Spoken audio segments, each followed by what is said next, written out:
नमस्कार दोस्तों, आज की कहानी है मेरी पत्नी पवित्र है माँ। आज रितेश और अवनी की शादी की 5वीं सालगिरह थी। इसी खुशी में छोटी सी पार्टी रखी थी घर में, जिसमें उसके 3-4 फ्रेंड्स अपनी फैमिली के साथ आए थे। पार्टी में रितेश अपने फ्रेंड्स के बच्चों के साथ बच्चा बने खेल रहा था।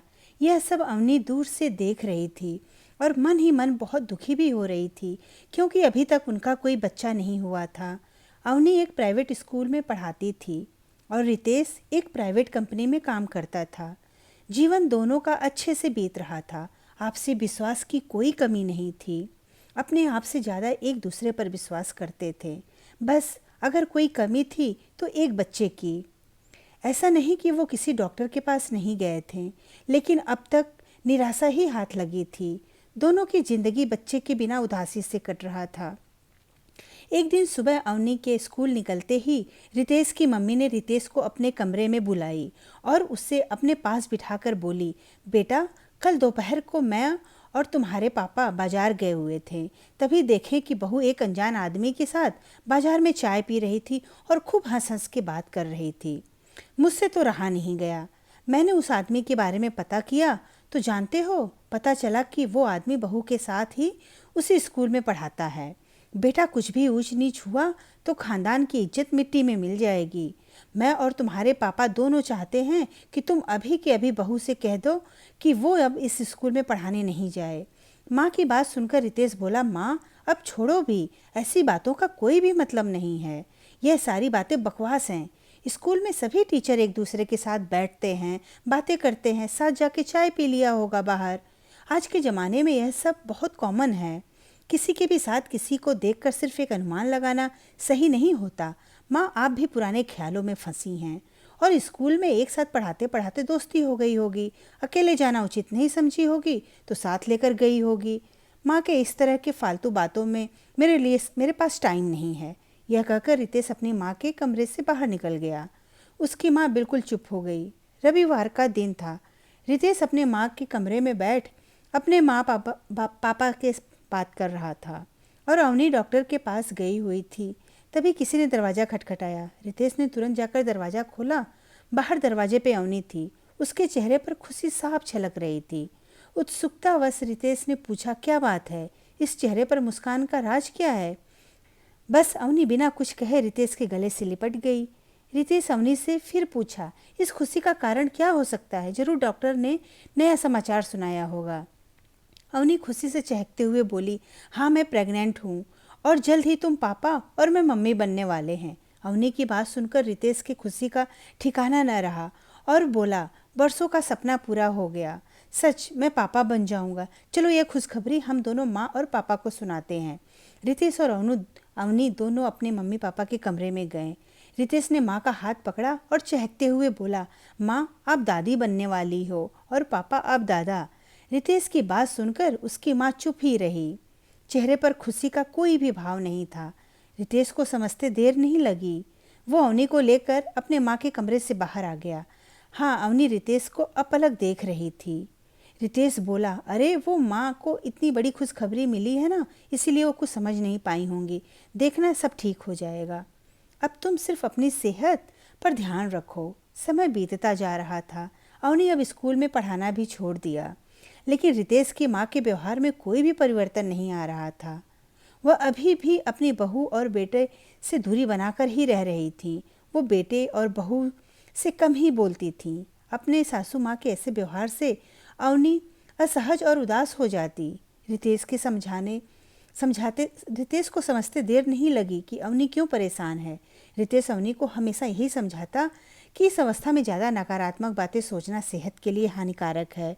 इस समय तुम सिर्फ और अपने और अपने बच्चे के बारे में सोचो।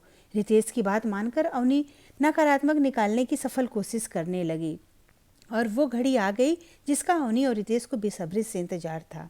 डॉक्टर के दिए समय पर रितेश और अवनी हॉस्पिटल पहुंचे। अवनी एक स्वस्थ बच्चे को जन्म दी। चचा और बच्चा दोनों ही स्वस्थ थे।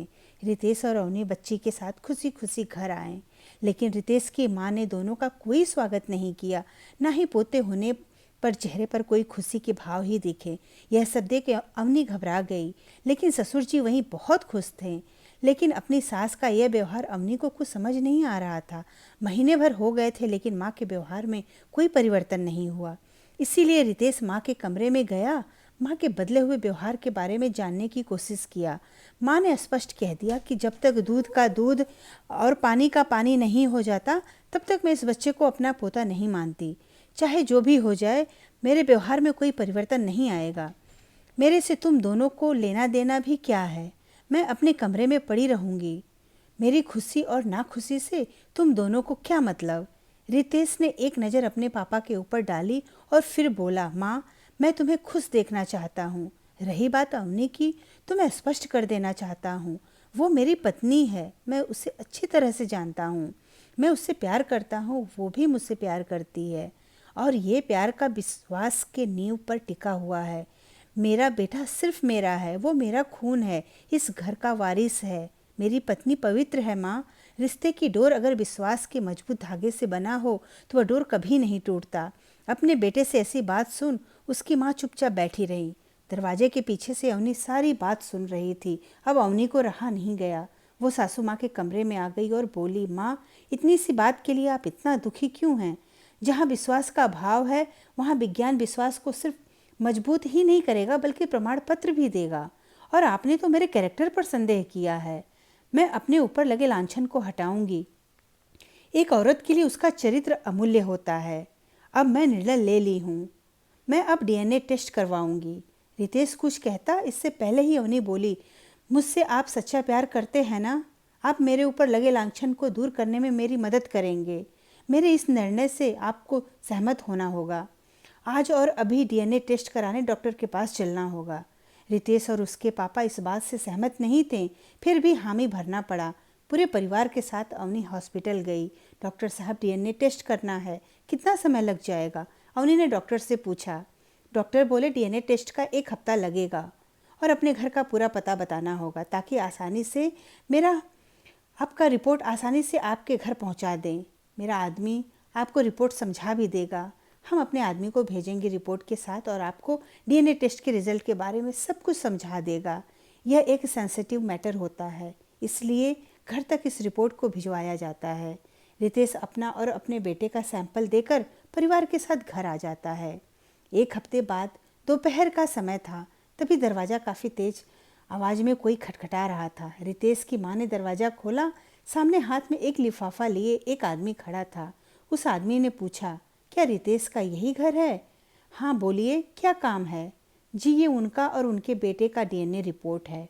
आप उन्हें बुला देती तो अच्छा रहता। रितेश की माँ बोली, अंदर आ जाइए, आज घर पर ही हैं सब। वो आदमी रिपोर्ट समझाकर वापस चला गया। आज पूरे 1 साल के बाद अवनी की सास ने उसे बुलाया। जैसे ही अवनी आई, उसकी सास उससे लिपट गई और बोली, हो सके तो मुझे माफ़ कर देना। एक औरत होने के बावजूद भी मैंने तुम पर संदेह किया, लांछन लगाया। क्या करूं, पुराने ख्यालात की हूं ना। और तभी रितेश अपने बेटे को लिए वहां आ गया। ये दृश्य देखकर उसकी आंखों से खुशी के आंसू निकलने लगे। रितेश हाथ से पहली बार अपने पोते को गोद में लेकर प्यार करने लगी। अपने आप को सही साबित करके अवनी बहुत हल्का महसूस कर रही थी। औरत सब कुछ बर्दाश्त कर सकती है लेकिन चरित्र पर लांछन कभी नहीं बर्दाश्त करती। धन्यवाद दोस्तों, मेरी कहानी अच्छी लगी, सब्सक्राइब जरूर करिएगा।